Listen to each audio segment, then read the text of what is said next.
Empecemos. Hay una comunidad en el Pacífico que está en pie de guerra, pero contra el cambio climático. Dejaron las motosierras y la tala para siempre y se convirtieron en guardianes de los bosques y jardineros cultivando oxígeno. Así como suena, 38.000 hectáreas de árboles en pie de lucha para conservar una de las selvas más biodiversas del planeta.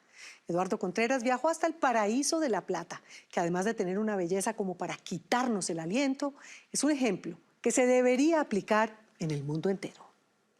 En el periodo que tuve de maderero, creo que corté por ahí unos 5.000 a 6.000 árboles. ¿Cuánto dura un árbol así para crecer, un árbol de este porte? Por ahí 60, 70 años. A Fernando Murillo le cuesta calcular cuántos árboles taló en su vida. Lo suyo no son las matemáticas. Estudió hasta cuarto de primaria y la pobreza lo obligó a dedicarse al negocio familiar. Su papá también era cortador. Con él tumbó su primer árbol a los 14 años y no paró hasta cumplir 42.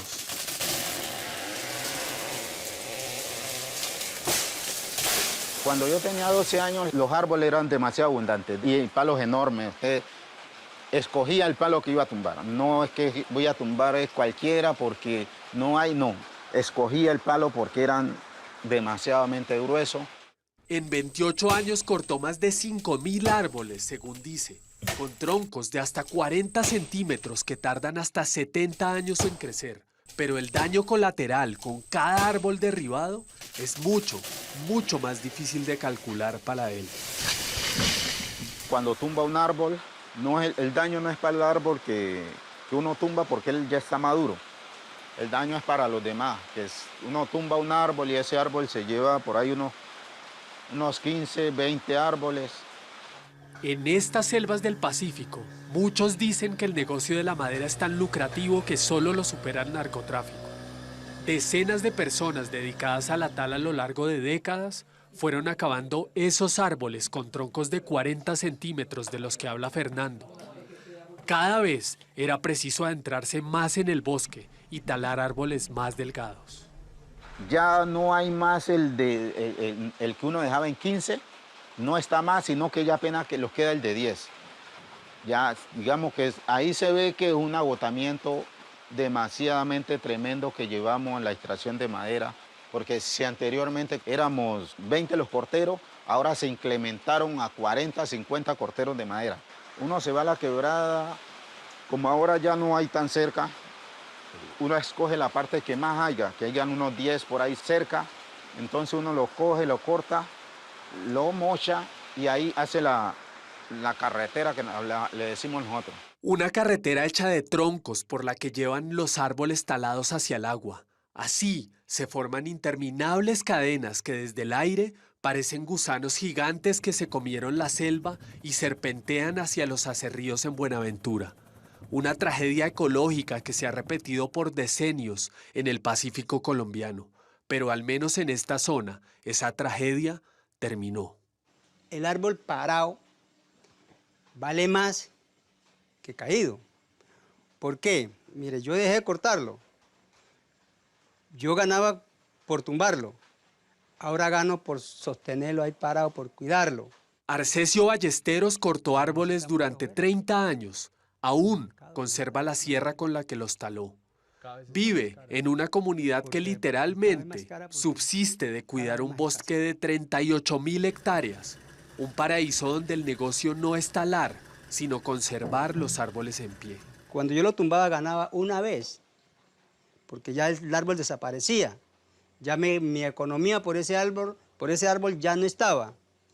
Pero ahora gano una cada mes, por decir algo, siendo salvaguarda. Cada mes ese árbol me está generando unos ingresos, unas monedas. Parece una utopía.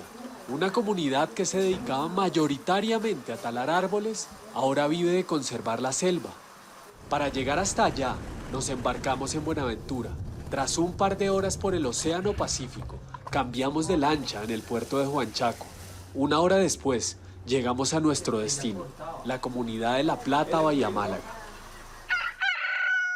Son las 7 de la mañana y Fernando se prepara para salir. Acaba de cumplir 45 años y desde hace 3 dejó de cortar árboles.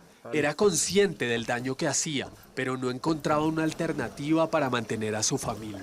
Ellos sí empezaron a decir que no se puede cortar el árbol por esto y esto, pero nunca traían una forma de vida.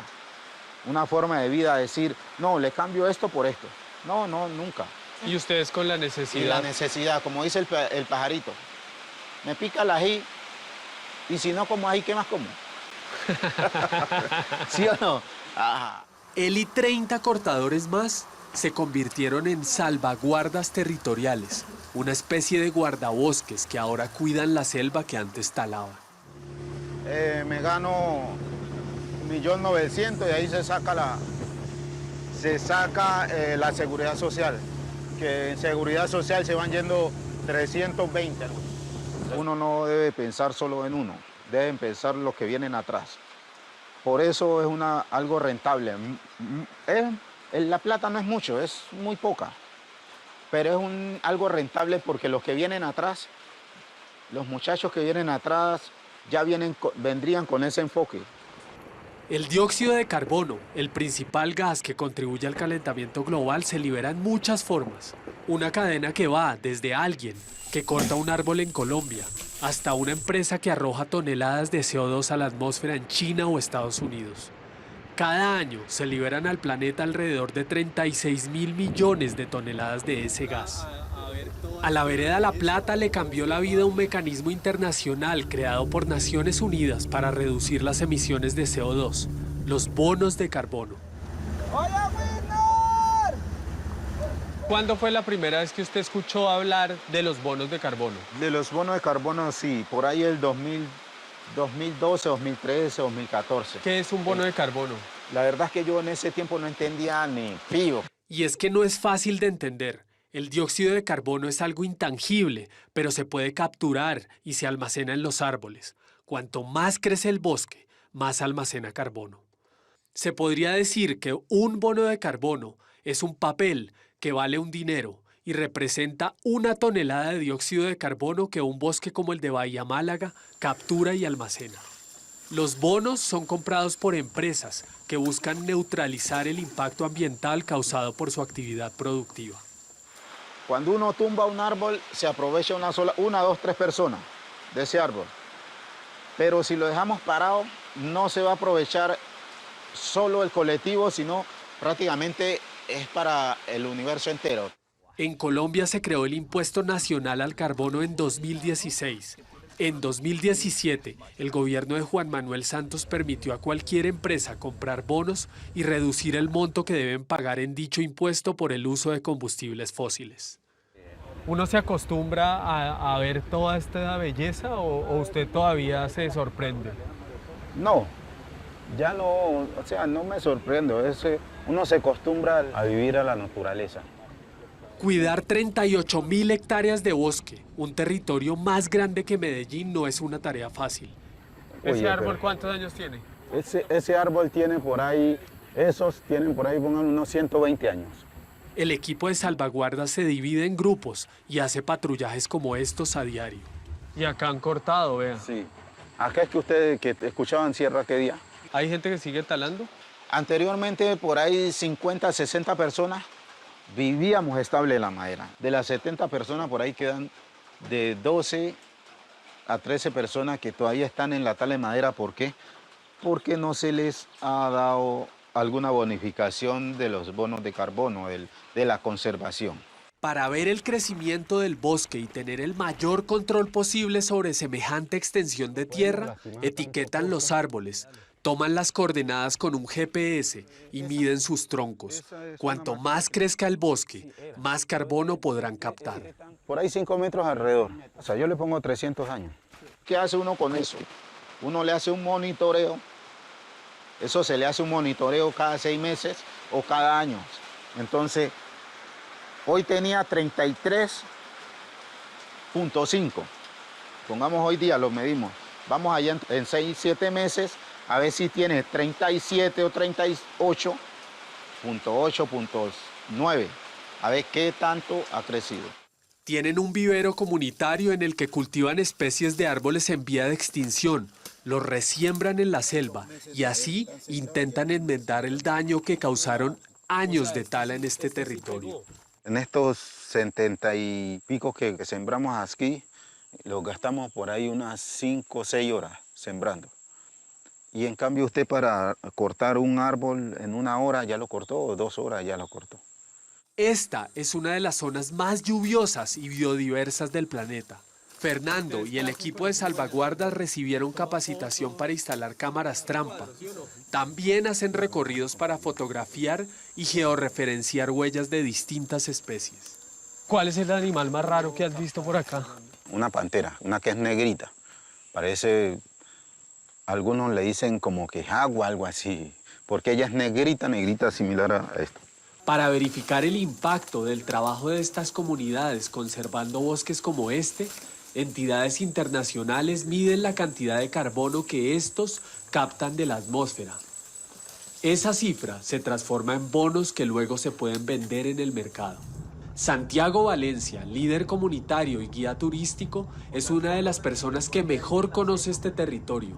Se entusiasma al hablar de su tierra y de las 500 hectáreas de bosque que, según esas mediciones, han evitado talar en esta zona de Colombia. Este bosque de Bahía Málaga cumple una función ecológica muy importante, el mantenerlo vivo, mantener los árboles parados, como decimos nosotros en el territorio, hace una captura aproximadamente de 1 millón de toneladas de carbono. 1 millón de toneladas de carbono. El esfuerzo de esta comunidad por cuidar el bosque y dejar de talar a lo largo de 8 años finalmente dio resultados. La primera cosecha de bonos de carbono representó para ellos un aproximado de 1.000 millones de pesos que un fondo independiente administra. Comunitariamente deciden en qué proyectos invertir. Esto es como lo más cercano al paraíso que uno puede estar, ¿no? Sí, este es un paraíso terrenal definitivamente, este es un territorio con mucha biodiversidad y con una riqueza cultural altísima. La belleza del lugar contrasta con el abandono del Estado, que es una constante en todos los territorios del Pacífico. Santiago dice que la comunidad le ha hecho frente a esa desidia, invirtiendo parte de los ingresos en una lancha ambulancia, 2 muelles, una planta que les da energía eléctrica entre las 6 de la tarde y las 10 de la noche. Sin embargo, aún ruegan al Estado porque les construyan una escuela, pues la que había literalmente se derrumbó.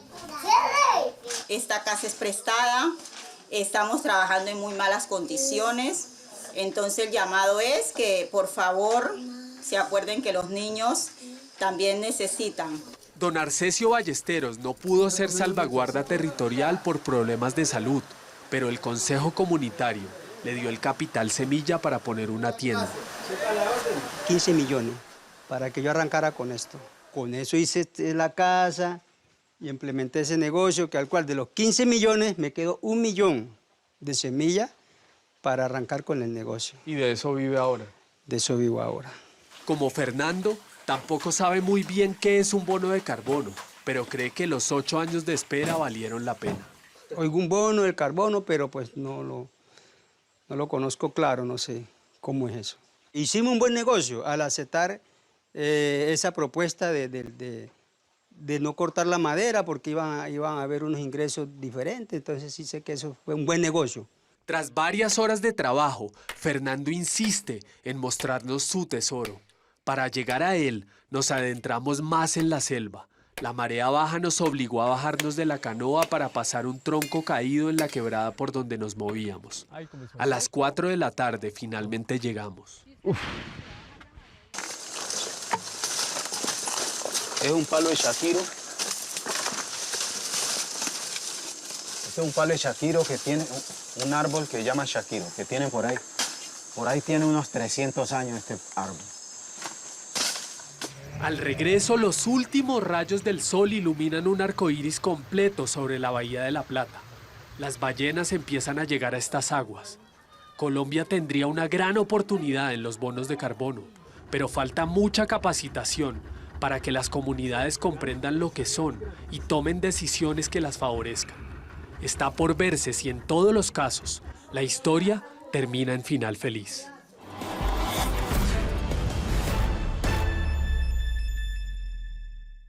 Entre el 2017 y el 2022, el mercado de los bonos de carbono movió en Colombia aproximadamente 380.000 millones de pesos. Hay 36 proyectos como el de Bahía Málaga en el país, pero no todo es color de rosa. Es que hay unos especuladores que llaman los Carbon Cowboys que han engañado a algunas comunidades y se quedan con mayor parte de las ganancias. Es urgente que el nuevo gobierno regule el mercado, urgente para el país y, claro, para el planeta.